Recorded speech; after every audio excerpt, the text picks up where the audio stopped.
अस्सलाम वालेकुम मेरे भाइयों यूट्यूब के ऊपर एक देवबंद के बहुत बड़े मुफ्ती साहब हैं, मुफ्ती यासीन नदीम अलवाइदी साहब, जिनका एक चैनल है।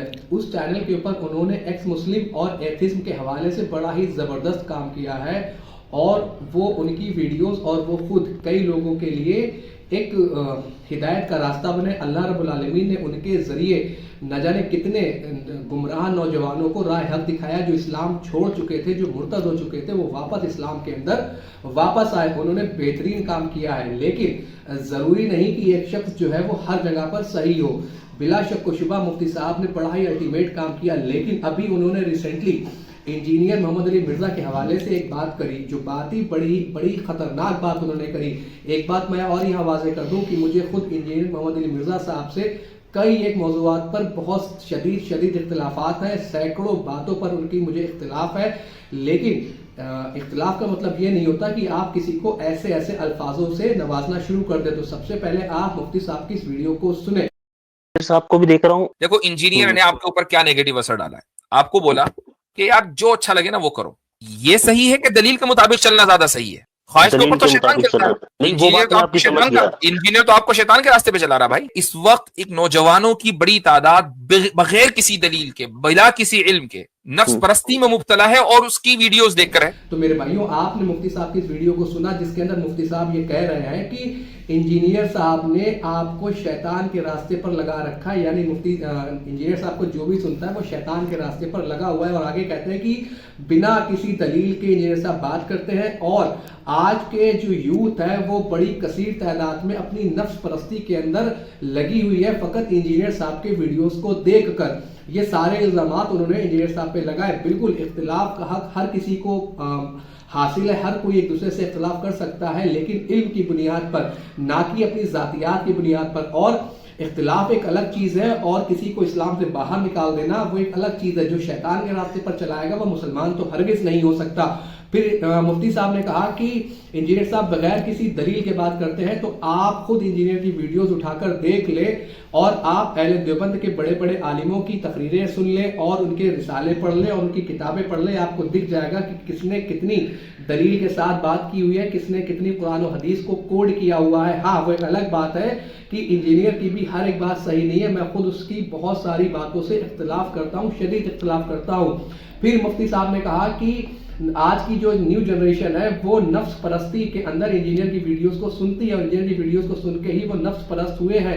इनडायरेक्टली मुफ्ती साहब ने जो भी इंजीनियर को सुनता है उसे मुशरिक करार दिया है, क्योंकि खुदा ने कुरान के अंदर वाज़ेह फरमाया कि जो नफ्स की पैरवी करते हैं वो नफ्स को जिन्होंने अपना माबूद बना लिया, यानी नफ्स को जिन्होंने अपना खुदा बना लिया, जो नफ्स को खुदा बना लेता है वो मुशरिक हो जाता है। कुरान वाज़ेह तौर पर ये कह रहा है। और अब बात रही कि क्या वाकई इंजीनियर ने लोगों को शैतानी रास्ते पर लगा रखा हुआ है, तो चंद यहाँ मैं आपको इबारात बताता हूँ अहले देवबंद के अकाबरीन की, जिससे आपको वाज़ेह हो जाएगा कि किसने किसे किधर लगा के रखा हुआ है। तो सबसे पहली इबारत हिफ्जुल ईमान, हकीमुल उम्मत अशरफ अली थानवी साहब की किताब के अंदर हिफ्जुल ईमान मतलब ईमान की हिफाजत करने वाली किताब, उसके अंदर हकीमुल उम्मत साहब से एक सवाल हुआ कि नबी पाक सल्लल्लाहु अलैहि वसल्लम को इल्म गैब है?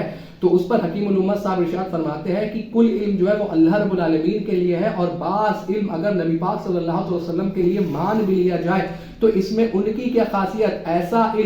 ऐसा इल्म तो पागलों, जानवरों, बल्कि बच्चों और हैवानों को भी है। मतलब कि जैसा इल्म गैब, जो थोड़ा बहुत भी इनके हिसाब से थोड़ा बहुत भी इल्म गैब नबी पाक सल्लल्लाहु अलैहि वसल्लम को मौजूद है, अल्लाह रब्बुल आलमीन ने उन्हें अता किया है, थोड़ा बहुत भी इल्म गैब हकीमुल उम्मत के हवाले से कहते हैं ऐसा इल्म गैब तो माज़अल्लाह बच्चों को है, पागलों को है, मजनूओं को है, जानवरों को भी, हैवानों को है। अब आप समझे कि इस लेवल की गुस्ताखी इन्होंने नबी पाक सल्लल्लाहु अलैहि वसल्लम की हकीमुल उम्मत ने। ठीक है, इसके बाद हकीमुल उम्मत का ही एक रिसाला है अल इमदाद, उसके अंदर उनके मुरीद ने ख्वाब देखा, जिसके ख्वाब में उसने देखा कि वो कलमा पढ़ रहा है ला इलाहा इल्लल्लाह मुहम्मदुर रसूलुल्लाह, लेकिन आगे कहता है कि मैं ला इलाहा इल्लल्लाह मुहम्मदुर रसूलुल्लाह की जगह पढ़ता हूँ अशरफ अली रसूलुल्लाह। कहता मैंने बड़ी कोशिश की लेकिन मुझसे सही कलमा नहीं निकला, और इसी हड़बड़ाहट में मैं उठ के बैठ गया। जब मैं उठ के बैठा तो मेरे पर एक अजीब सी कैफियत आ रही थी, तो मैंने दुरूद पाक पढ़ी, अल्लाहुम्मा सल्ली अला सय्यिदना व मौलाना व नबीना अशरफ अली। ख्वाब के अंदर कलमे में अशरफ अली को रसूल बताया उसने, और दुरूद के अंदर अशरफ अली थानवी को उसने नबी बताया। कहता मैं बहुत ज़्यादा परेशान हो गया, तो मैंने हकीमुल उम्मत को ख़त लिखा।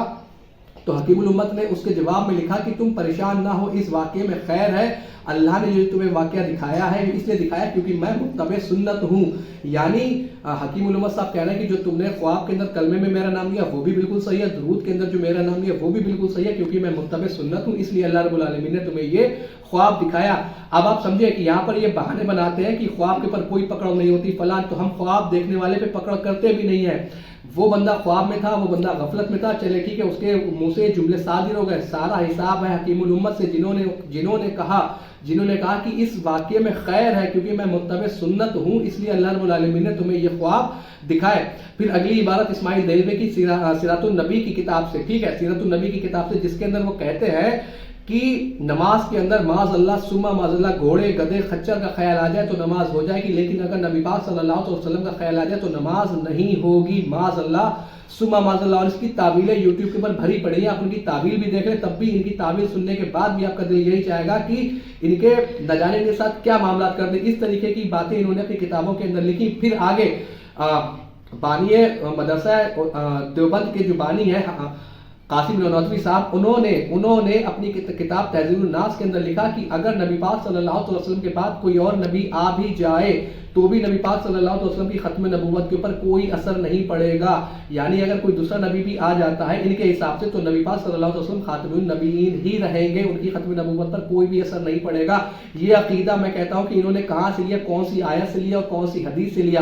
یہ تو چند ایک عبارات تھی جو میں نے آپ کے سامنے پیش کری. اس طرح بے شمار عبارات کتابوں کے اندر موجود ہے, بے حساب عبارات کتابوں کے اندر موجود ہے. تو مفتی صاحب اب آپ مجھے بتائیں, انجینئر کی 2000 سے زیادہ ویڈیوز کے آفیشیل چینل پر اپلوڈ ہے, آپ مجھے کوئی ایک اسٹیٹمنٹ اس لیول کا جس لیول کی میں نے گستاخیاں اور میں دیوبند کی آپ کے سامنے رکھی اور ان کے سننے والوں کے اور دیوبند کی جو عوام ہے ان کے سامنے جو میں نے ان کی گستاخیاں رکھی, آپ مجھے انجینئر کا کوئی ایک اسٹیٹمنٹ اس لیول پر جو گمراہی پر مبنی ہو, اس طریقے کا کفر جس کے اندر ہو, اس طریقے کی گستاخی جس کے اندر ہو, آپ مجھے وہ اسٹیٹمنٹ نکال کر دے. پھر میں کہتا ہوں کہ علمی اختلاف ہر کسی سے رکھے, لیکن یہ کہہ دینا کہ انجینئر آپ کو شیطانی راستے پر چلا رہا ہے تو پھر یہ آپ کے اکابرین آپ کو کس راستے پر چلا کے گئے. پھر یہ کہنا ہے کہ انجینئر بنا دلیل کی باتیں کرتا ہے, جبکہ اس کی ہر بات کے پیچھے قرآن و حدیث کوڈ ہوتی. وہ ایک الگ بات ہے کہ ان حدیثوں یا ان آیات سے اس نے مسئلہ غلط اخذ کیا بہت ساری جگہ کے اوپر, لیکن اس کا مطلب یہ نہیں ہوتا کہ آپ کہہ دیں کہ وہ شیطان کے راستے پر چلا رہا ہے. پھر آپ نے کہا کہ جو اسے سنتا ہے وہ نفس کی پیروی کر رہا ہے, اور نفس کی پیروی تو اللہ رب العالمین نے شرک بتائی. آپ نے لاکھوں لوگوں کو مشرک قرار دیا مفتی صاحب. اب آپ مجھے بتائیں کہ انجینئر نے شیطان کے راستے پر لوگوں کو لگا رکھا ہے یا آپ کے اکابرین نے لوگوں کو شیطان کے راستے پر لگا رکھا ہے. ان عبارات کی روشنی کے اندر امید ہے کہ ان کے سننے والے اس بات کا جواب ضرور دیں گے. مجھے پوری امید ہے کہ بات آپ کے سمجھ آئی ہوگی. الا البلاغ.